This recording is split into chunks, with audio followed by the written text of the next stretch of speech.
because they go by what the county says. Talking about at the state level, it would have to take an appropriation passed by the Legislature. legislature. To alter the formula, because we are required to send in what the county gives us, and that's why we've been so concerned about this money that doesn't add up. Yeah, I'm trying to get where we were before.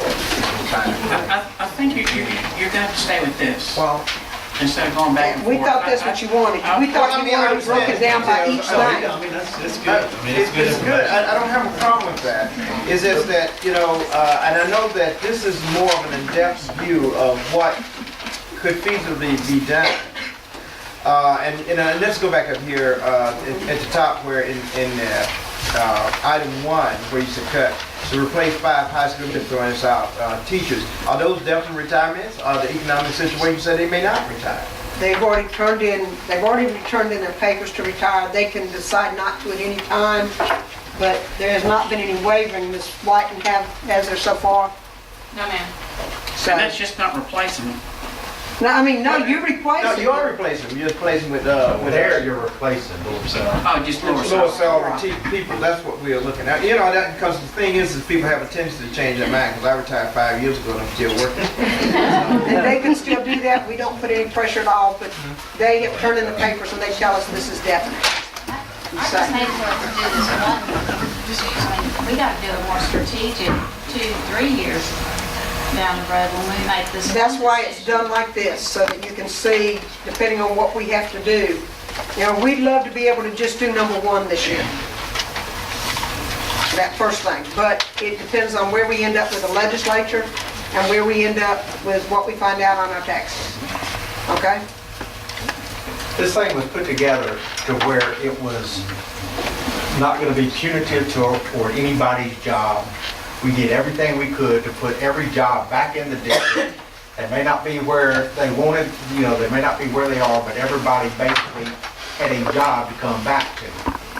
In doing so, and setting up, after meeting with all the principals, and setting up the schools with the right personnel. For instance, if you cut down to the K2 and a 3-5, it was going to have a principal. It would also have a lead teacher that would in the lower, that would be funded by title.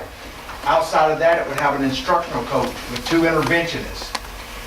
And when I say that, that means some of these people that where we cut a actual classroom, they're going to roll back in just like either one of them is going to be an instructional coach, 2 of them will be interventionists. So there's something that the students and teachers are gaining because we're able to channel all of the federal program money in one place. So when we set everything up with the principals, when they said this is if we had the ideal situation, where do we start with the schools before we start cutting? This is the scenario that we would like. It gives support to the teachers. The kids won't, according to the principals, the kids, the services there'd be more services for the kids. In doing all that, we came out, when I plugged everything in, and I went by actual names and plugged everything in, we were at $1.65 million deficit. So that's everything. And that was without the 700-something thousand on the front end. So at that 1.6 million, it's like, okay, if the board said they're going to give us $1 million, we got to cut another $650,000. So then we started taking away from those Try different to see scenarios. which would have the least impact on the most students. For instance, when there was only 2 schools, like 3 elementaries, right now we have 3 PE teachers.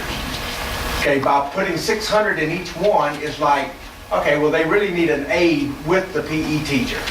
But we got 3 PE teachers. So do we use 2 and then hire 2 aides? Or do we keep all 3 and hire 1 aide and at one school put 2 PE teachers and the other one? That has those things in there to where it's protecting jobs. When you start going down the line and having to say, okay, you got to make the cuts, you don't have an alternative but to say, okay, now I've got to have a teacher, and then I can give them both an aide. And by the way, when you say it saves a teacher unit, that teacher is much the students gain a great deal from that teacher and what that teacher can do.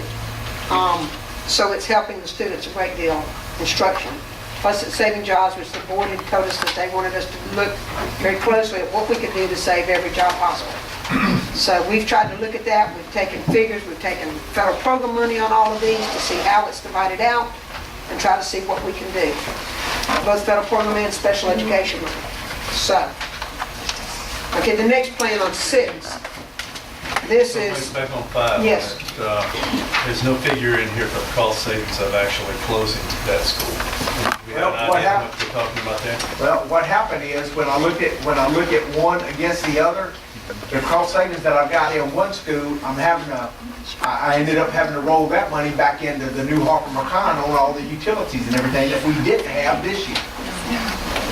But that's a given anyway. I mean, But that's also, that's an increase in the budget. yeah. So, I mean, I see what you're saying, but we're looking at going from 3 schools to 2 schools. There's a savings somewhere. If we don't close one of the schools, there's going to be an additional cost because of the extra utilities and all at Harper. Yeah, Harper's So- gonna be, the new Harper's gonna be more than the trailer Harper. absolutely. And therefore, you know. So what I was gonna say that Quarles, by shutting down, I'm now having to put that money into Harper. Well, we've worked those numbers and we know that's a wash. We've worked those numbers and we know that's a wash. What, just no, we based don't on, have the history to work it all yet. I mean, all I'm doing is going by looking at what we have now compared to our mills, compared to all the utilities that we're currently paying for, for all the schools. We haven't gotten our first bill involved. Right, No, but what that will be. shouldn't Harper, the new Harper, even though it's gonna cost more than trailer Harper, and I'm not knocking trailer Harper, folks, so this is a fact, is that, the new school should be more efficient than the trailers, but yet because of the size, it's gonna cost more. Which means, however, though, because of the efficiency of the new Harper, it should cost less than, theoretically, our Quarles. With the trailers included. If you close that whole, if something closes down yeah. No matter which school goes, McConn's going to be more to heat and cool because it is so much larger. That's over 92,000 square feet. But it should be more efficient It's definitely than more. any of the other schools that we have. So therefore, if efficiency is correct, it should cost somewhere around what Quarles is costing us now, not including trailer hopper. I don't know, because I can't judge it until I start getting utility bills in. Because supposedly the school should have been built with efficiency in mind. Therefore, the cost should not be far greater than, it should be more efficient.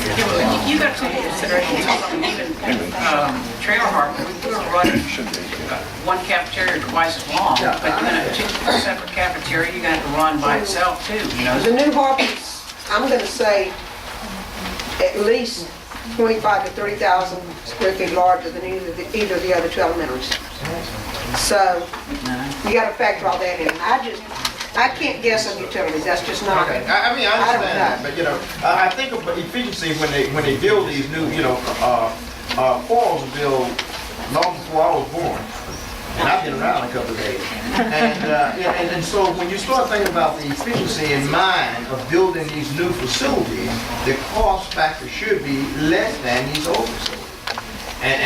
It's built to all the new codes and efficiencies and all that. Okay. So, yes. So, okay. On Plan 6, you have 2 K-5 schools, 6-8 schools, 9-12 schools. It requires redrawing elementary boundaries, and we say 603 at each of the K-5 schools. That won't happen. One will be slightly larger than the other. There's no way to get it exact. You have limited capacity for growth. If one grade level goes over what it should be, you might possibly have to bus to the other school. And Title I demographics and funding, you built in 2 schools. They're going to be have subgroups because of the numbers in 3 through 5. And so you're going to have to meet AYP each year, or about a third of your title money has to come off the top. It's taken away when you do not meet AYP. So those are some big considerations to look at.